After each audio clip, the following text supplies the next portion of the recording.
the most wonderful real estate podcast ever. The show that gives you the lowdown on how to become a successful real estate entrepreneur. With more than 30 years of experience, America's top female real estate investor Dwan is an expert in financial freedom and turning dreams into realities. Now's your chance to become a Dwandernaire with the help of Dwan. Here's to a flaming hot foreclosure market with the help of Dwan. Cheers.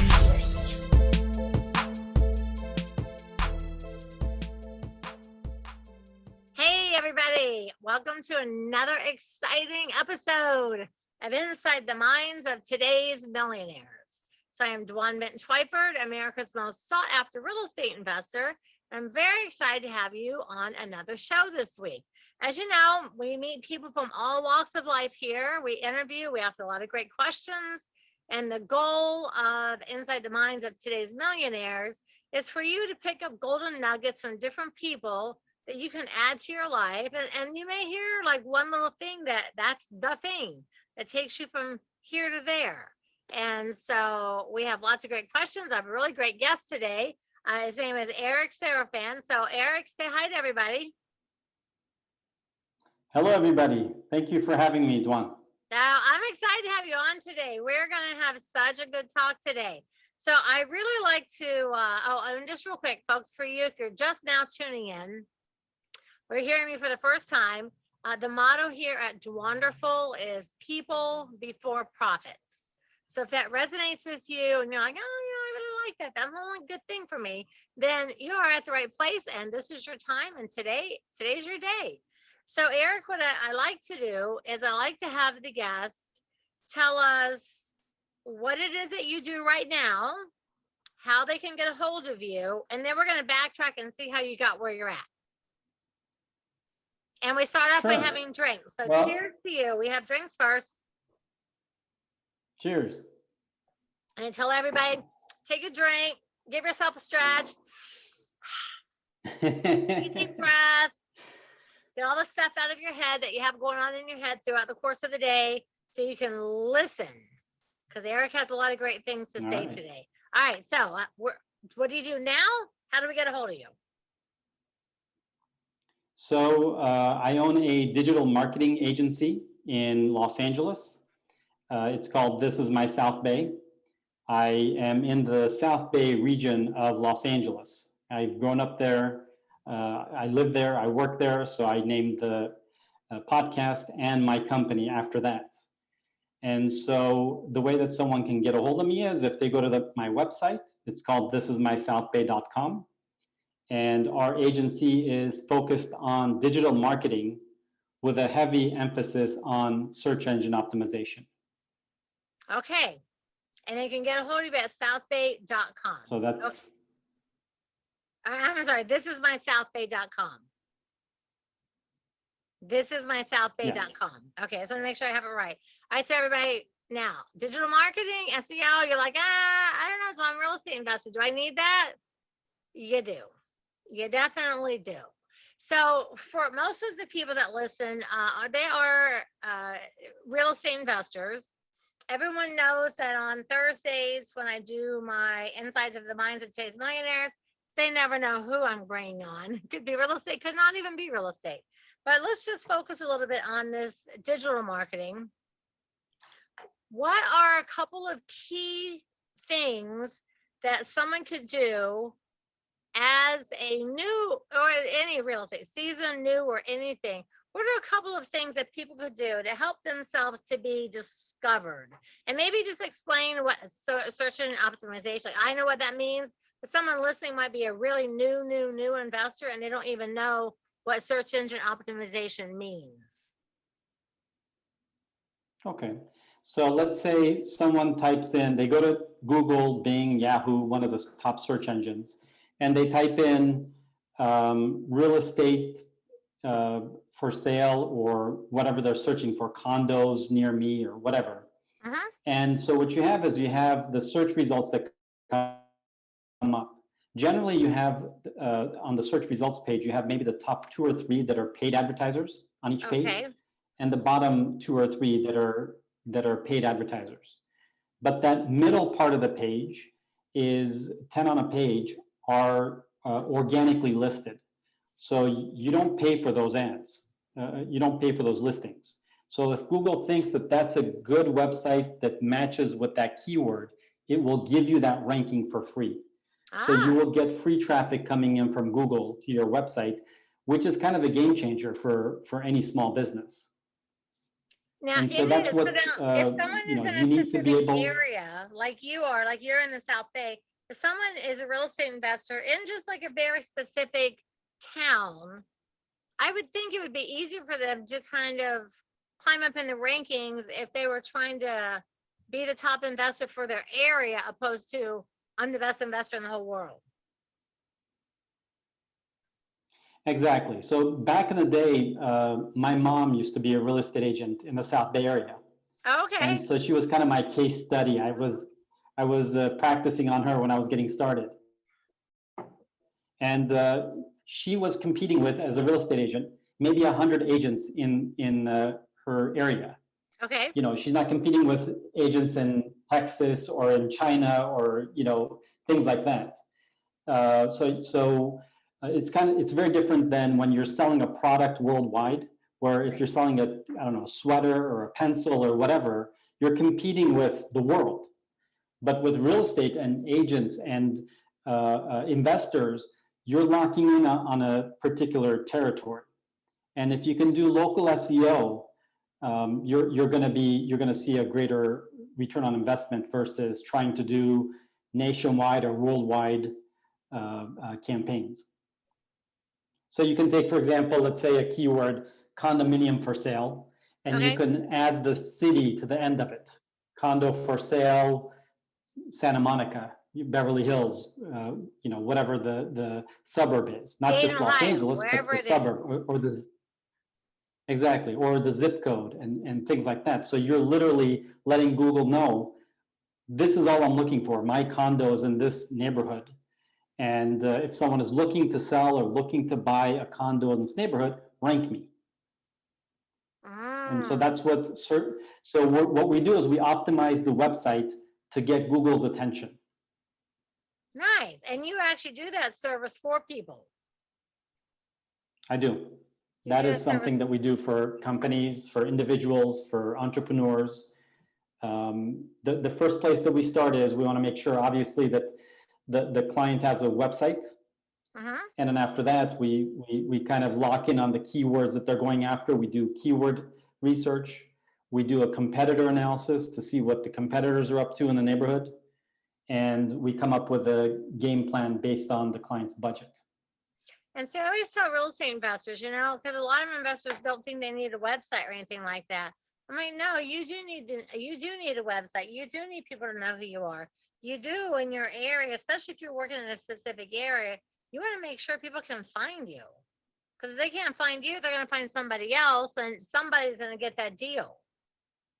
But you're not going to be the one getting the deal if you don't have your name out there, because people are like, oh, I'm a real estate investor. And I can just pass out cards. I can go to local meetings. I can put, you know, I don't need all that stuff. But I think everybody needs all of that. Well, I agree for two things. You know, you can use your digital marketing campaign for prospecting for new clients, but also it's a good way to stay in front of your existing potential clients or past clients.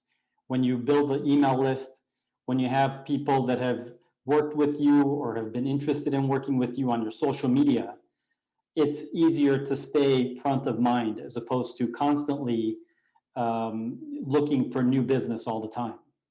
And so it's a good way to get referrals, because you're like one share on Facebook away or one forward of an email to from a past client to someone that's their brother, you know, sister, coworker. And these are good ways to just kind of stay in front of people. And there isn't really a expense to it when you're posting once a week or twice a week on social media, or you're doing a quarterly or monthly email blast. It's not costing you a lot of money to do this. No, it does not. It does not. So let's take us back. Before you were Eric, the SEO guy, when you were young, like, I don't know, 12, 13, 10, 14, like young, What was young Eric? What were you doing? 10-year-old Eric was what, in 6th grade? He was playing soccer and going to Oh, school. I kind of picture you as that kid So, that went to school with his briefcase and he was like smarter than all the other kids. Were you that guy? No, I wouldn't say that. No, I wasn't that guy. I was just an average student. Not good, but you played soccer though. Now, were Yeah. you doing like any kind of work as a child? Did you work for your family or the neighbors? Did you mow grass? Did you have a paper route? Were you thinking about, I'm going to grow up and be an entrepreneur one day, or were you just being a kid? Well, my dad owned a jewelry business in Okay. downtown LA. So he used to take me to work, and I kind of, that's the trade that I learned. Oh, okay. And So you learned before jewelry. this, I was actually a jeweler. So that is interesting. So how did you go from jeweler to SEO expert? I mean, that's a pretty big jump. Well, it is. So basically what happened was back in 2006-07, when the economy slowed down or crashed, however you want to look at it, with the Great Recession, you couldn't give away a diamond. People were losing their homes. They were, it was tight. And so that kind of moved forward the internet age. It kind of sped it up. And you had a lot of jewelry stores. I think about a third of the jewelry stores closed in about 5 years in the United States and Canada. And so that was our target market. We're selling to jewelry stores. How old and so are you we now? shifted our focus to selling more business to consumer. I'm 51. You're 51? So back to the crash, that was, so you were like how long was that? The 15, like 35, 45? You're like late 30s. 30s, I was probably about 36, yeah. So you were jewelry, and that was sort of like, okay, this is what I'm going to do, follow my father's footsteps, have my own jewelry store. And then the crash came, and then did you guys close your jewelry store? Well, my brother continued it, and I, moved on to, I was like, I like this, I'm good at it. And I moved on to, opening my own digital marketing agency. And how did you learn that? So I've been doing that.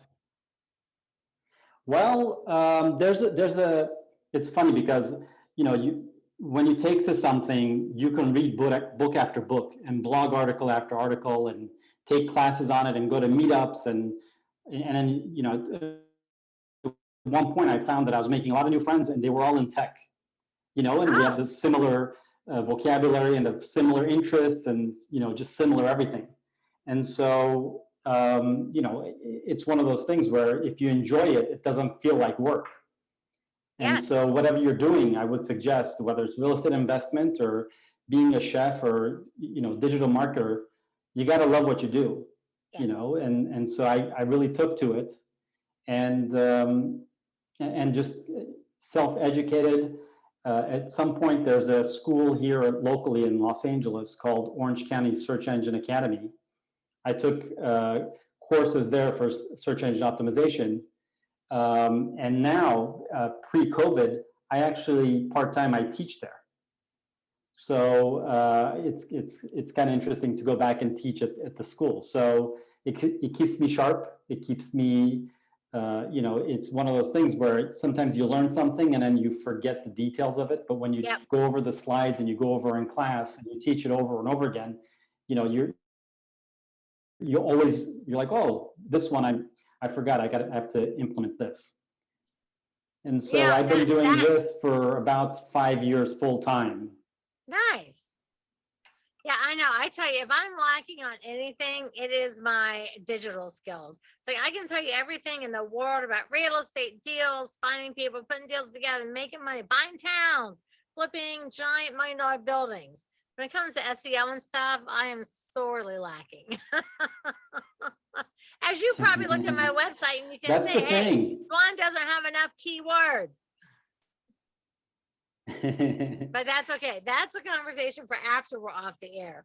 So, but I get it. Well, that's really interesting how you, you know, it's funny because when the crash happened, um, Bill has over the years bought me a lot of really nice jewelry. And I had a really big diamond ring, big, like a 10-carat heart shape, really nice, super expensive ring. And during that crash, I stopped wearing that ring because I was honestly, I remember this happened like 3 different times. You know, things happen and like you sort of feel like maybe it's actually a warning. I flew from, you know, Denver to a city to go speak and got in the car and I had this cab driver say, "Oh my God, girl, in my neighborhood, people chop off your hand for that ring. You shouldn't be wearing that ring." I was like, okay. And then in a course of about 6 months, I had 3 separate taxi drivers that said to me, "Girl, in this economy, you somebody to chop off your hand for that ring." And then I started thinking, okay, maybe I'm getting a warning here, like to stop wearing this. So this is a really big ring, it's $100,000 ring.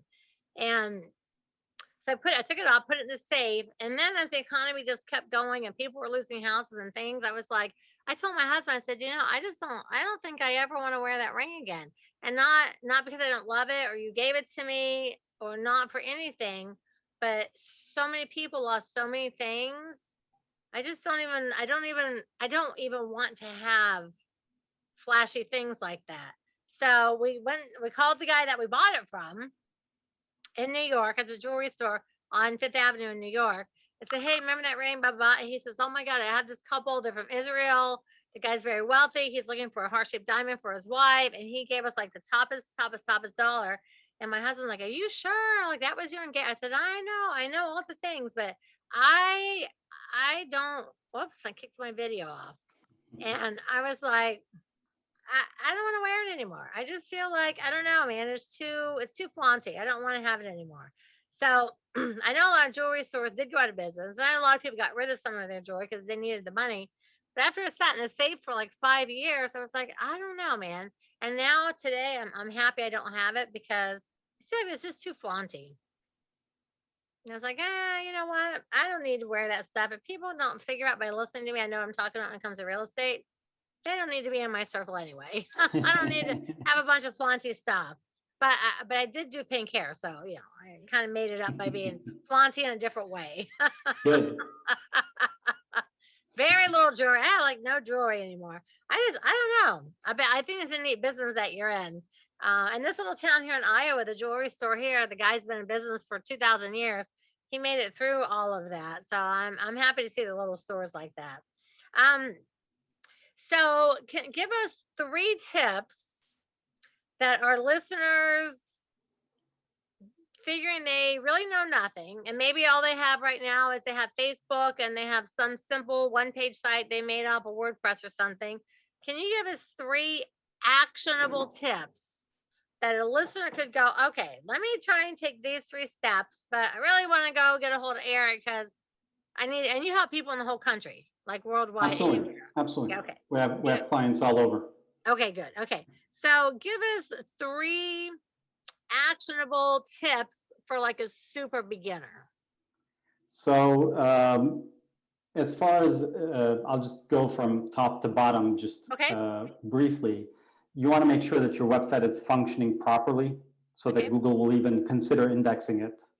So you want to make sure that the links on the pages are not broken, that it takes a short amount of time to load the page. Like if it takes 10 seconds to load a page, people are just going to leave. And so that's not a good user experience. And so they're just going to go to another website. And then after that, the things that Google is looking for, I would say Google looks at your social media and as a metric. It wants to see if your following is growing, if it's shrinking, what's your engagement rate, if people are sharing, following, liking, commenting on your posts, that's, it's going to give you a positive score. And I would say reputation management. So be sure to get some Google reviews, some Facebook reviews, Yelp reviews. And those are, things that you can reach out to previous clients and, send them a link and say, hey, if you could give us if you could share your experience, it would be great. or, Like a in 5-star conversation. review, like we get on our podcast. Say that again? Like a 5-star review that you and I get on our podcast. Yeah, you can't ask for, give me No, but I mean, if 5-star, you but you say, could hey, but say, that's what I mean. It's like I always tell people at the end of every show, hey, if you like the show, go over there and give me 5 stars. If you don't like it, don't say anything. So people could go on and say like, hey, I was over at Eric's site. He was great on Google. He was really great. I recommend this business. Yes. That's what, for new people, that's what you're asking.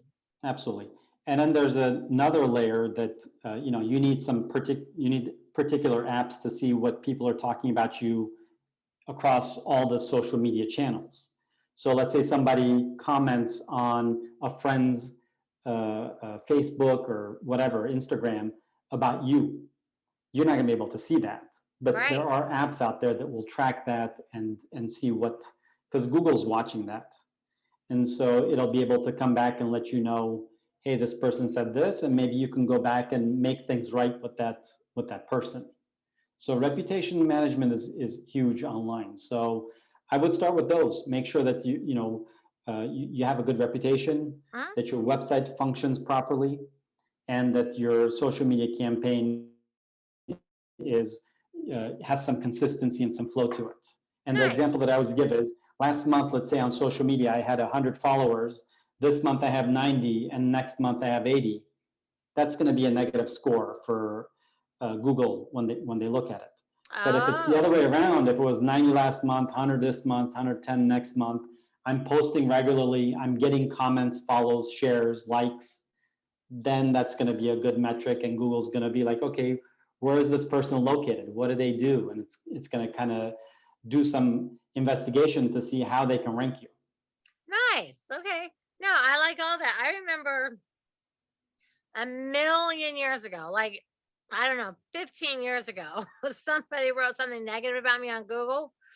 And that old, well, I'm not even going to say, because I don't want people to, I don't want you to go look at it. But somebody wrote something, it was real super negative, but it wasn't true. And so I thought, this is before I realized you should not go to your defense, because then you end up in a battle and blah, blah, blah. So I wrote something back like, hey, that's not right. You got your facts wrong. This is what really the deal is. But a bunch of my students, like 20 of my students, saw that and jumped on and defended me, like pages of people defending me. I was like, oh my God, look at this. I didn't ask anyone. I don't even know how they all found it. But all these people defended me. And I was like, oh, these are my people. And I was so touched, but I was so upset that someone didn't like me. Well, but now, of course, I recognize, like, hey, not everyone's going to like you. You're not everybody's cup of tea. If someone doesn't like me, you know what? It's their loss. It's not mine. Exactly. But the very first time someone wrote something negative about me, I was like, oh, I was so hurt. Like, how could you not like, I mean, look at me. How could you not like me? I was so offended. The thing is, sometimes when you go to like a Yelp profile and there's 500 reviews and all 500 are 5-star, that looks weird also. It can't be that you please everybody 100% of the time. For me, when I go on to these review platforms, I always look at the negative reviews first. So, and I want to see what's happening. And usually if the brand is trying to make an effort, like I have a client that they got a negative review recently, and we reached out saying, we're sorry you had a bad experience. We'd like to give you a refund and give you the service for free. And, we're sorry that you had this experience. And the person came back with even more, they're even more upset than they were the first post. And so when someone sees that, if you're looking at the negative reviews and you see that the brand is making an effort, then you feel a little bit more comfortable, because not everyone's going to be happy. Yeah. We have here in Iowa, I told you before, we're rehabbing basically a town. We have 20 parcels out of 60. So we have a whole lot of this town, but we started an antique mall here. And I'm getting, really 4 and 5-star reviews. Like every couple of days, someone writes this really nice review. And I had one person that was like, oh, the customer service was terrible. This whole big negative thing. And I thought, and they were saying how people, and I know my staff, I thought, okay, it could be a competitor of mine trying to throw a couple of negative reviews in there. So I did just what you said. I went back and said, hey, so-and-so, I'm sorry you had a bad experience. Please come back in. We'll give you a $50 gift card. We want to make it right with you. Crickets. Never heard another thing with them. But I went right back on and offered to make it good and apologize and offer them free $50 gift, which is a big gift card to go into an antique store. And to try to make it right. And then I thought, wonder if I should even be doing that. But then, no, it feels like the right thing to do. So I did that. And then I said, honestly, it sounds like you're one of my competitors trying to make me look bad. But you know what? Even so, come back in. Let me give you some free stuff and blah, blah, blah. And, we love our customers. And I just went on and on and on about it. Nothing. But I have only had one really negative review for my little store there. And I went right back on and addressed it right away. And I had one podcast person that says, she sounds like she's drunk. And I was like, thank you so much. I was not, but hey, thanks. What's that? I was like, but if I was drinking, I would have been like, yes, I was. Because sometimes, when I do drinks at dawn, people are like, hey, let's have a martini. Let's have champagne. Let's have wine. So there's been a few times I've probably been a little bit slurry, but never drunk. Everyone's a critic. I know. It's like, who has the time? Like, I don't know. I'm one of those people, unless I have just some outright, just unfathomable experience, I don't ever give people negative. I mean, I don't leave a review, but I don't get bad ones because everybody has a bad day. Every waitress has a bad day. Every person can have a bad day. You don't know what they're going through. Just because one person might have been a little snarky or rude doesn't mean that the whole entire business should suffer off of a negative review. So I don't like to write unless it's just like, hey, there was a snake in my salad. Then I would write it like, hey, watch out. There was crickets jumping in my food. Then I would write a review. So tell me what's your favorite food? Well, I like Middle Eastern food. Ooh, like give me an example.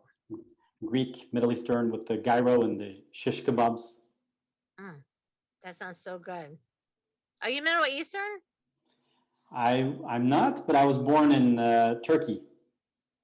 Fun.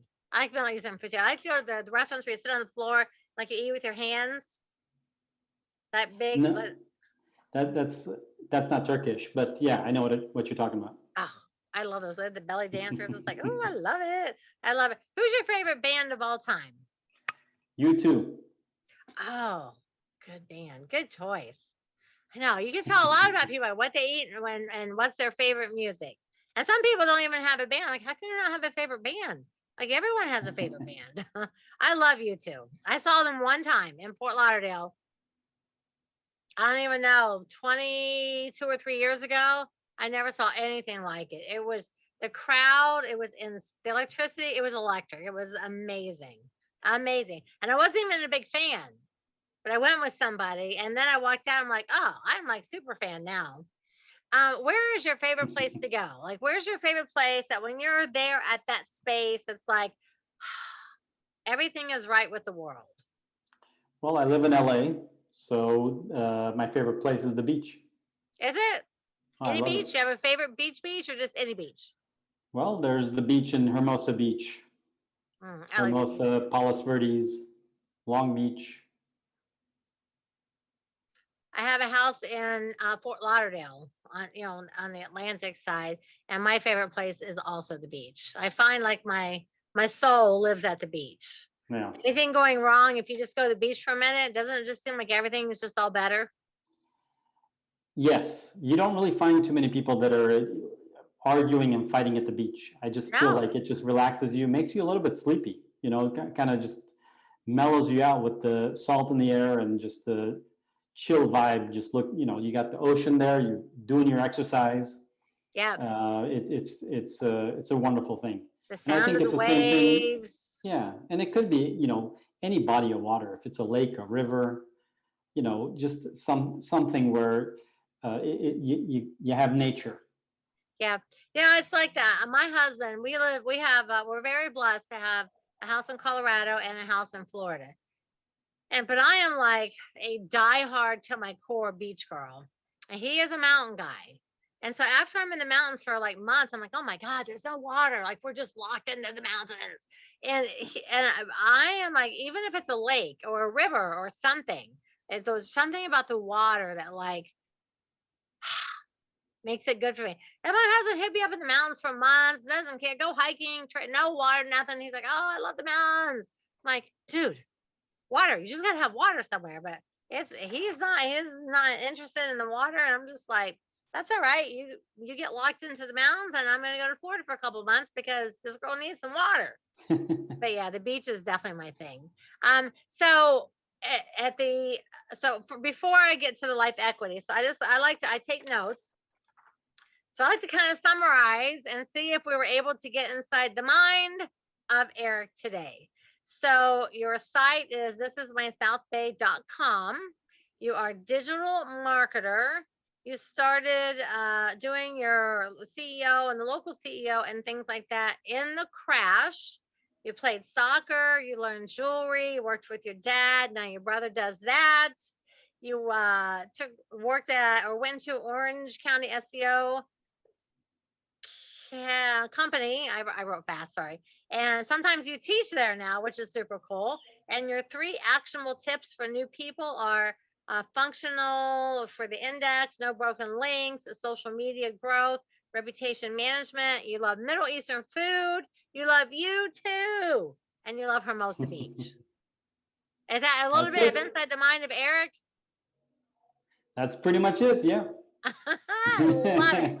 I love it. I tell you, next time we come to California, we'll go to a concert. We eat some of that food. Sure. I like all food. I don't even know. I eat. There's my daughter is dating a Vietnamese guy, and I've never really had a whole lot of Vietnamese food besides just the pho. Oh my gosh, I'm telling you what, I'm just like in heaven eating all this food. Just like everything is so amazing. I love all the different things like that.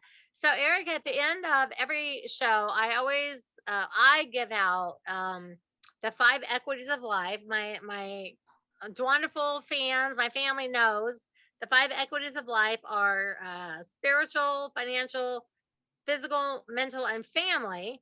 But I really like our guests to honor us with an equity and an assignment. So, what is our life equity this week, and what is it that you would like for us to do? It's a good question. I would say, I don't know if it's physical or spiritual.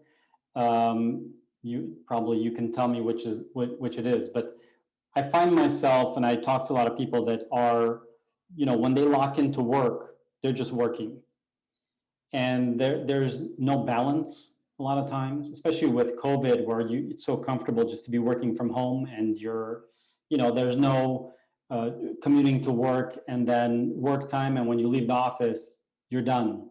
You're kind of on all day, all the time, all night. So what I've been doing is, and what I suggest is to take some time for me, it's going down to the beach and just kind of having that time where you can do your thing and not think about work, not answer emails, not look at your phone for your social media, and stretch. And if you listen to a particular kind of music to chill you out, to balance you out or whatever, and just to kind of do some stretching and do some cardio, and lose yourself in that. And whether it's half an hour or an hour, whatever time you can afford, Okay. to try to do that, once a day, once every other day at least. Okay, I like it. I like it. So spiritual, we'll throw it under spiritual because it's really just kind of about clearing your head and just getting back in touch with yourself and saying hi to yourself for a minute without all the outside distractions. Exactly. Whether it's the beach, a park, a walk, sitting by the lake, someplace where you're just like by yourself for a minute. Yes. Okay, I love that. Once a day for what's a realistic amount of time? Because people aren't going to do 30 minutes. They're not going to do 30 minutes, so at least 15 minutes. 15. I think 15 is about right. I feel like, yeah, usually most of the assignments I give people, they're like 10 to 15 minutes. They're not real long. It's like, hey, every single person in the world's got 15 minutes just to take a minute. And I think that's a really good life equity.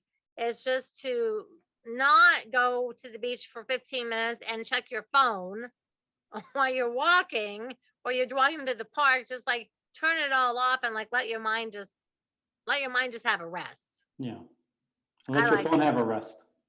Yes, I like that because it really is and you're right, with everyone being in COVID for so long and people wearing sweatpants every day and people not being able to get out as much.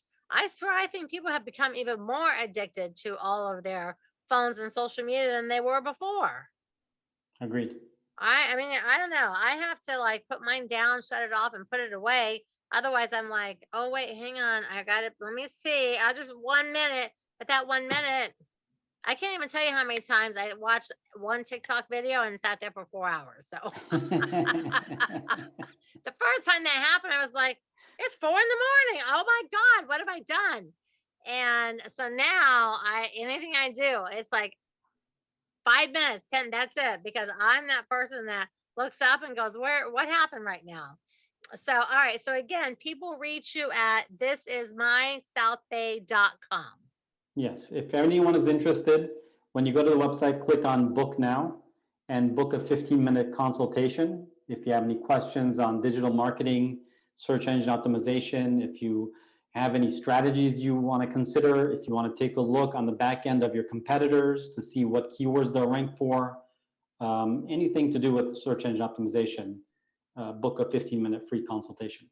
Nice. I love it, Eric. You have been awesome. We've gotten inside your mind. Is very fascinating, very interesting. And the fact that you teach over that company once in a while, I'm going to hit you up from the device. So don't think you're getting away from me quite that easy.